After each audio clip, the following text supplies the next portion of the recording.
Friends, সবাই ভালো আছো, সুস্থ আছো? আমিও ভালো আছি, সুস্থ আছি।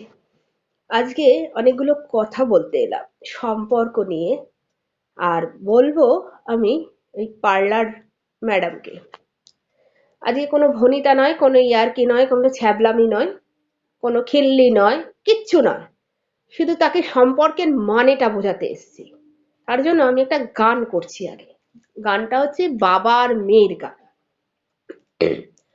কাটে না সময় যখন আর কিছুতে, বন্ধুর টেলিফোনে মন বসে না, জানলার গ্রিলটাতে ঠেকাই মাথা, মনে হয় বাবার মতো কেউ বলে না, আয় খুকু আয়, আয় খুকু আয়, আয় খুকু আয়, আয় খুকু আয়, আয় রে আমার সাথে গান গেয়ে যা, নতুন নতুন সুর নে শিখে নে, কিছুই যখন ভালো লাগবে না তোর, পিয়ানোয় বসে তুই বাজাবি রে, আয় খুকু আয়, আয় খুকু আয়, আয় খুকু আয়, আয় খুকু আয়। সিনেমা যখন চোখে জ্বালা ধরায়, গরম কফির মজা জুড়িয়ে যায়, কবিতার বইগুলো ছুঁড়ে ফেলে, মনে হয় বাবা যদি বলতো আমায়, আয় খুকু আয়, আয় খুকু আয়, আয় খুকু আয়, আয় খুকু আয়, আয় খুকু আয়, আয় খুকু আয়। খুকু, হ্যাঁ খুকু, আয় খুকু আয়। খুকু বলে ডাকতো, সে খুকু। মামাইয়ের বাবা মামাইকে মামাই বলে ডাকতো, সেই বাবার মেয়ে মামাই খুকু। সেই খুকুর গল্প করি, খুকুর কথা বলি। যে যে পার্লার, যে মানে কি বলবো, একদিন বলেছিল না ঝাট কাটনে वाली, সত্যি আপনি ঝাট কাটনে वाली। মানে ঝাঁট কেটে কেটে আপনি সম্পর্কের মানেগুলো ভুলে গেছেন। হ্যাঁ, ও আপনাকে বলেছে আপনার দুটো বিয়ে, তা আপনি ওকে বলুন না 10টা বিয়ে। আপনি ওকে বলতেই পারেন 10টা বিয়ে, আপনি ওকে বলেছে, আপনি তার রিভেঞ্জ নেওয়ার জন্য বলতেই পারেন, কিন্তু এইটা বলতে পারেন না, এটা ছবি দেখিয়ে বলতে পারেন না যে বাবার সাথে এই বাবার ছবি দেখিয়ে বলতে পারেন না এই বুড়োটা একে বিয়ে করেছে। ছি আপনাকে, আপনার থুক আপনাকে। আপনাকে যদি, আপনাকে কি ও বলেছে যে আপনার বাবার সাথে আপনার বাবাই আপনার প্রথম হাজবেন্ড? বলেনি তো। ও তো এই কথা বলেনি, আপনি কি করে বললেন এই কথাটা? আপনার একটুও লজ্জা করলো না? আপনার একটু বিবেকে বাঁধলো না যে আমি কাকে বলছি, কি বলছি, কি বলছি? যে মানুষটা পৃথিবীতেই নেই, আজ 1 বছর হলো এখনো ওর ঘাটা শোখায়নি, পিতৃ বিয়োগের ঘাটা শোখায়নি। যে মানুষটা পৃথিবীতেই নেই সেই মৃত মানুষটাকে টেনে নিয়ে আপনি এত বড় কথাটা বললেন কি করে? এখন এই ওয়াইটিতে এত ভালো ভালো মানুষরা রয়েছে, এত মানে নিজেকে যে বুদ্ধিজীবী মনে করে ওই ঝোলের বড়ি, সে কোথায় গেল এখন? কোন গর্তে লুকিয়ে আছে? হ্যাঁ, কোথায় গেল এখন? যে এত বড় কথাটা উনি নাকি ন্যায্য কথা বলেন, এত বড় কথাটা যে বললেন, আপনার মুখেই বা আসলো কি করে? আর এই ওয়াইটি মানুষেরা কোথায় প্রতিবাদের জ্বরটা কেন তুলছে না যে আপনাকে অবিলম্বে ক্ষমা চাইতে হবে মামায়ের কাছে? আমি যখন আপনার ছেলেকে একটা ওয়ার্ড বলেছিলাম, পুরোটাও বলিনি, একটা ওয়ার্ড বলেছিলাম, তার জন্য তো আপনি বড় বড় কথা, অভিশাপ, অনেক কিছু বলছেন। আপনাকেও আমি বলি যে আপনি যে কথাটা বলেছেন না, মায়ের কষ্ট হয়েছে, আঘাত লেগেছে, সেই আঘাতের সেই কষ্টটা আপনার যেন লাগে, আপনার যেন লাগে, এমন কষ্ট লাগবে না সে আপনি চোখের জলটা না এরকম করে চোখের জলটা এরকম পিছনে মুছতে হবে। এত বড় অসভ্য মহিলা, মিন মিনে ঘুষ ঘুষে, ঘুষ কি আপনি? আপনি ঘুষ কি? অসভ্য! আপনি বললেন কি করে? জানেন মেয়েদের কাছে বাবারা স্পেশাল হয়? আর মায়েদের কাছে ছেলেরা স্পেশাল হয়। একটা বাবা না তার মেয়েকে বেশি ভালোবাসে, আর একটা মা তার ছেলেকে বেশি ভালোবাসে, মানে অপোজিট।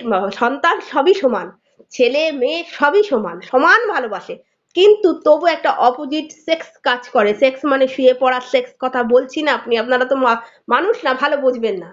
একটা অপোজিট সেক্স কাজ করে, যে প্রত্যেকে ছেলে মেয়ে, মা মেয়েদের বাবারা বেশি ভালোবাসে। আমিও আমার বাবাকে বেশি ভালোবাসি। আমার মা আমাকে বেশি ভালোবাসলেও কিন্তু আমি ভালোবাসি আমি আমার বাবাকে বেশি। মাকেও বাসি, কারণ মা বাবার আমি ছাড়া তো আর কেউ নেই। আমার বাবা না 7 বার সেরিব্রাল অ্যাটাক হয়েছে। আমার বাবা অসুস্থ, আমার বাবা মেন্টালি অসুস্থ, খুব পুরোটা না হলেও কিছুটা। আমার বাবার একসময় প্যারালাইসিস হয়ে যায় 9 সালে। আমি আমার বাবাকে হাঁটতে শিখিয়েছি, তাই আমি আমার বাবাকে বড় ছেলে মনে করি। আমার সন্তানের মতন দেখি আমি আমার বাবাকে। হ্যাঁ, আমি আমার বাবাকে আমি সন্তানের মতন দেখি। সে এখন শিশু হয়ে গেছে আমার কাছে। প্রত্যেকেরই বাবা মা বয়স হলে প্রত্যেকের ছেলেমেয়ের কাছেই সে সন্তানের মতন হয়ে যায়। আমার দায়িত্ব কর্তব্যের মধ্যে পড়ে। আজকে আমার বিয়ে হয়ে গেছে বলে আমি দায়িত্ব পালন করি না তা নয়। হয়তো আমাকে পয়সা দিয়ে পালন করতে হয় না, আমার বাবা আমার পয়সা আছে বলে আমাকে পয়সা দিয়ে পালন করতে হয় না। যদি পয়সা না থাকতো অবশ্যই আমাকে পয়সা দিয়ে পালন করতে হতো। আজকে আমার বাবাকে আমি চলতে শিখিয়েছি, হাঁটতে শিখিয়েছি, কাঁধে ভর দিয়ে দিয়ে 1 পা 2 পা করে হাঁটতে শিখিয়েছি, সে তাকে আমি সন্তান বলি। আর সে কেউ যদি এসে বলে আমি আমার বাবার সাথে শুই, তখন কেমন লাগে বলুন তো, কতটা কষ্ট হয় বলুন তো।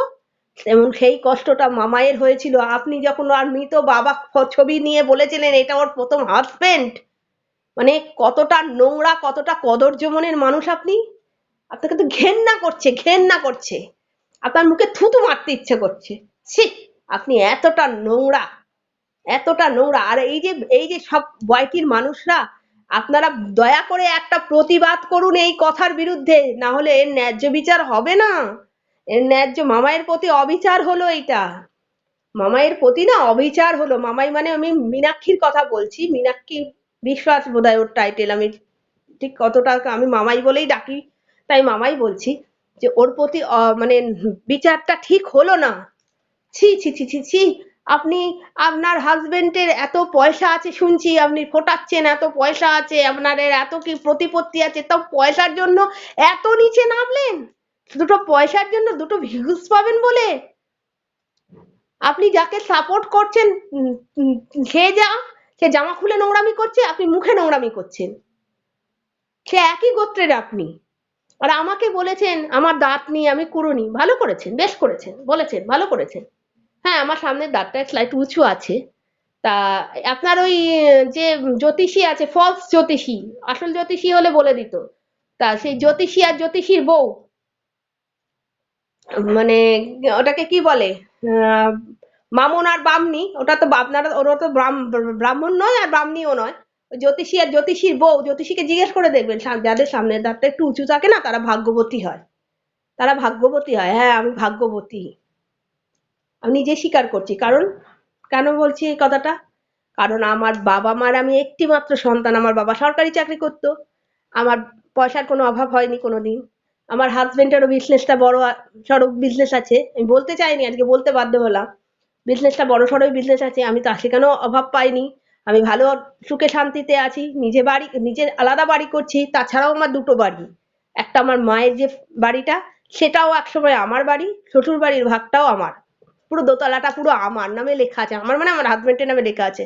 আমার ছেলে আর 3 বছর পর এলএলবি পাশ করে যাবে। তাহলে আমার কিসের অভাব, কিসের দুঃখ? কোনোটাই নেই, সবই আমার ভালো। তাহলে আমি ভাগ্যবতী বলতে পারেন। আর ঢেপসি, ঢেপসি বলেছেন, আরো কি সব বলেছেন। যাতে যে নিজে ঢেপসি, যে নিজে কুমড়ো, সে অন্যকে বলতে বলছেন, বলুন গে, সেটা আমার কোনো যায় আসে না। আমি স্বীকার করছি, হ্যাঁ আদরে গোবরে মানুষ তো, তাই আমার চেহারাটা এরকম। আমার গানের মাস্টারমশাই, নাম বলছি না আমি, উনি এখন নেই, মারা গেছেন।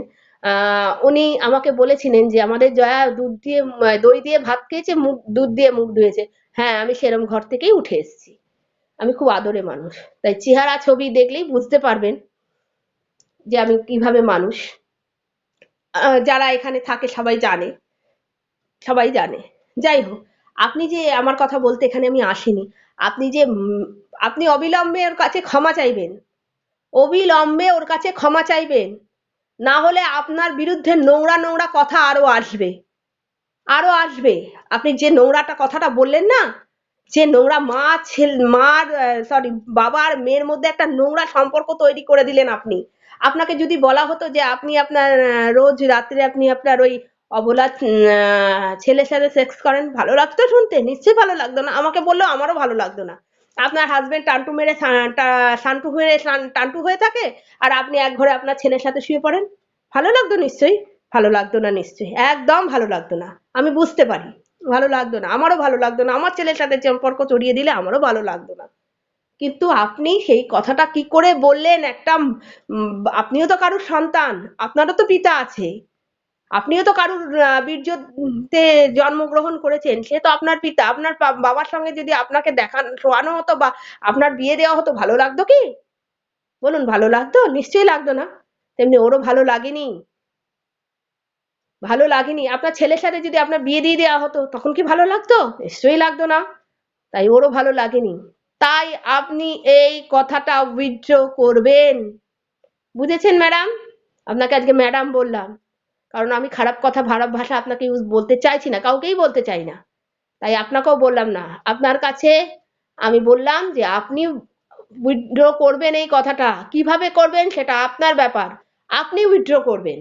আমি যেমন উইথড্র করেছি, আমার কথাটা আপনি উইথড্র করবেন। ওকে? তাই মামাই তুই কষ্ট পাস না, আমরা তো তোর সবার সাথেই আছি, তোদের সাথে আছি, তোর সাথে আছি। আর ওরা গণ্ড মূর্খ, ওদের চরিত্রের এটা, ওদের শিক্ষার এটা পরিচয় দেয়, ওদের চরিত্র শিক্ষা দুটোই নোংরা। বা আমার কোনো শিক্ষা নেই বলে আজকে এই কথাটা তোকে বলেছে। তুই কিছু মনে করিস না সোনা, ভালো থাকিস, সুস্থ থাকিস।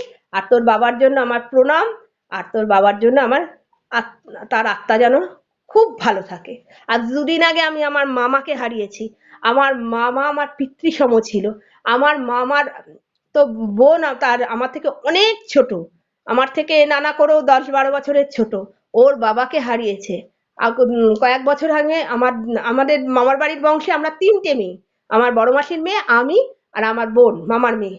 তাই আমার দিদি বলে গেল, আমার মেসোমশাই মারা গেছেন কয়েক বছর আগে, আমার দিদি আমাকে আমাকে বলল সেদিনকে, আমার শুনে খুব খারাপ কষ্ট হলো। দিদি বলল যে আমারও বাবা মারা গেল, মামার মেয়েকে বললো ওরও বাবা মারা গেল, একমাত্র তোরই বাবা বেঁচে আছে, খুব যত্ন করে রাখিস। যা ওরা বুঝেছে বাবা হারার কষ্টটা কি, ওরা বুঝেছে। আজকে আমার মেসোমশাই বোধহয় 10 বছর হলো মারা গেছেন, উনিও বেঙ্গল পুলিশে চাকরি করতেন। 10 বছর হলো মারা গেছেন, আর আমার মামা সদ্য মারা গেছে। তাই ওরা বুঝতে পেরেছে, আমি ফিল করতে পারিনি। আমার বাবা যেহেতু আছে, যেমনই থাক, সে অসুস্থ থাক, যেমনই থাক, আছে তো বলতে পারবো, দিনাঙ্কে তো একবার বাপি বলে ডাকতে পারবো তাকে, দিনের শেষে তো একবারও ফোন করে তার গলাটার আওয়াজ পাবো, চলে গেলে তো আর পাবো না তাকে, তো আর কোথাও হাতড়েও খুঁজে পারবো না, চিৎকার করলেও খুঁজে পাবো না যে বাপি তুমি ফিরে এসো। আজকে আমার মামা মারা গেছে।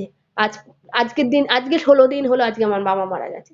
তাই আমার বোন কষ্ট পাচ্ছে। একদিন আমারও এরকম দিন আসবে, হয়তো আসবে, প্রত্যেকের জীবনে আসে, হয়তো আমারও দিন আসবে, সেদিন আমি বুঝবো বাবা হারানোর যন্ত্রণা কিসের। মামাই সেটা 1 বছর আগে বুঝেছিল, মামাই সেটা 1 বছর আগে বুঝেছিল যে বাবা হারার কষ্টটা কিসের। আপনি সেই কষ্টের ওপর ওকে আঘাত দিলেন, আরো খুঁড়ে দিলেন, মানে ঘাটাকে আরো না দগদগে করে দিলেন। তাই আপনার কোনো ক্ষমা হয় না, আপনার কোনো ক্ষমা হয় না, কেউ আপনাকে ক্ষমা করতে পারবে না, অন্তত আমি তো পারবো না।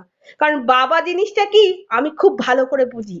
বাবা যখন অসুস্থ হয়ে থাকে না, আমি তখন বুঝি যে বাবা জিনিসটা কি। আমার চোখ দিয়ে জল বেরিয়ে যাচ্ছে, আমার বাবার কথা খুব মনে পড়ছে। আপনি আপনি অবিলম্বে ওর কাছে ক্ষমা চাই। আর আমি ভিডিওটা কন্টিনিউ করতে পারছি না, সরি। মামাই তুই ভালো থাকিস, আর এদের কথায় কান দিস না, এরা নোংরা মহিলা। নমস্কার। সবাই ভিডিওটা ভালো লাগলে শেয়ার করবেন, আর আমার কমেন্ট করে জানাবেন আমার আমার সঙ্গে আপনারা সহমত কিনা। Thank you.